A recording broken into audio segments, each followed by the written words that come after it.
ஒரு நாள் ஹஜ்ரத் அலி ரலியல்லாஹு அவங்களை அழைத்து கொண்டு ஒரு மலை கணவாய்க்கு போயிட்டாங்க. நபி ஸல்லல்லாஹு அலைஹி சொல்லுவாங்க. போய் 2 பேரும் தொழுகிறாங்க. அந்த இடத்துக்கு அபூ தாலிப் வர்றார். அப்போ 2 பேரும் தொழுதுட்டு இருக்கிறாங்க. தொழுது முடித்த பிறகு கேட்குறாங்க, நீங்கள் 2 பேரும் என்ன செய்றீங்க? சரி, நல்லதாகத்தான் தெரியுது, நீங்கள் செய்கிறதெல்லாம் நல்லதாகத்தான் தெரியுது. தன்னுடைய மகன் ஹஜ்ரத் அலிட்டையும் சொல்கிறாரு, இதோ இந்த முஹம்மது ஸல்லல்லாஹு அலைஹி வஸல்லம் அவர்கள் என்ன சொல்கிறாரோ நீ அதை உறுதியாக பிடித்துக்கொள். மகனுக்கு சொல்கிறாரு, ஆனால் தான் எடுத்துக்கல.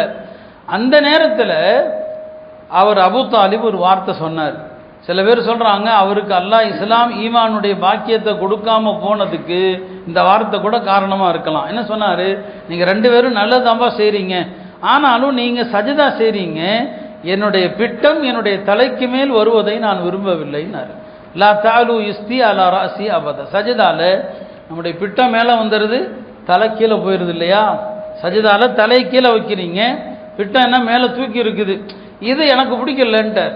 இந்த மாதிரி என்னுடைய தலை கீழாகவும் பிட்டம் மேலே உயர்வது இருக்கு இல்லையா, அது எனக்கு பிடிக்கலன்ட்டார். அப்போ சஜதாவை கொஞ்சம் அப்படியே இலக்காரமாக சொல்லிட்டாரு. அதனால என்னவோ பெருமானாருக்கு அவ்வளவு நெருக்கமாக இருந்தும் நபி ஸல்லல்லாஹு அலைஹி வஸல்லம் அவங்களுக்கு அவ்வளவு உபகாரம் செஞ்சும் கூட அந்த சஜதாவை லேசா அவர் ஒரு மாதிரி பேசினதுனால ஈமானுடைய தௌஃபீக் கிடைக்கல. அதே மாதிரி தான் ஞாபகம் வச்சுக்கோங்க, ஈமான் பறிபோயிடும்.